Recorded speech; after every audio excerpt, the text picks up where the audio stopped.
नमस्कार मंडळी, स्वागत आहे आपलं मनी टॉक मराठी युट्यूब चॅनलवर. आज आपण बघणार आहोत म्युच्युअल फंड किंवा डायरेक्ट स्टॉक काय निवडावे. दोन्ही मार्गाने पैसे वाढवता येते, पण तुमच्यासाठी योग्य काय? चला तर बघूया.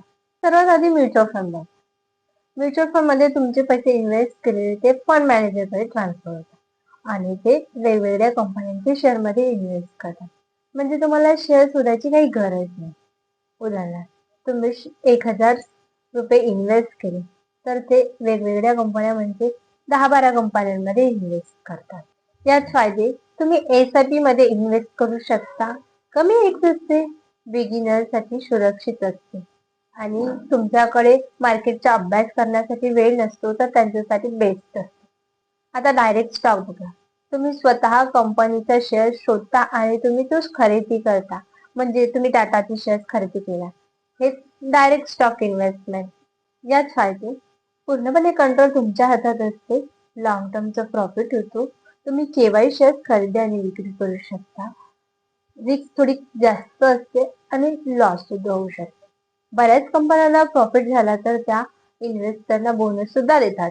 स्पष्ट करण्याकरता एक छोटा टेबल बघूया. Point, mutual fund, direct stock. Risk risk कमी असते, जास्त असते. रिटर्न थोड्या प्रमाणात असते, कमी जास्त असते. कंट्रोल फंड मॅनेजरकडे असतो, तुमच्या स्वतःकडे असतो. रिजनल चांगलं असते पण थोडं रिस्की असते. टाइम कमी लागतो आणि डायरेक्ट स्टॉक मध्ये जास्त लागतो. म्युच्युअल फंड साठी योग्य, जर तुम्ही नवीन असाल, तुमच्याकडे जास्त वेळ नसेल, एस-आय-पी मध्ये इन्व्हेस्ट करायचे असेल आणि मार्केट बद्दल जास्त माहिती नसेल, डायरेक्ट स्टॉक साठी योग्य.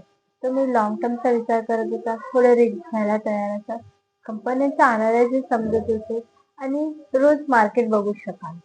स्ट्रॅटेजी कोणती? तर माझ्या मते दोघांच्याही नाही. उदाहरण, 70% म्युच्युअल फंड मध्ये आणि 30% डायरेक्ट स्टॉक मध्ये. त्यात रिस्क कमी असते आणि रिटर्न चांगले मिळते. तर मंडळी, आता तुम्हाला समजलंच असेल की म्युच्युअल फंड किंवा डायरेक्ट स्टॉक यामधला फरक. तर हा व्हिडिओ आवडला असेल तर लाईक करा, कमेंट करा आणि नवीन असाल तर सबस्क्राईब करा.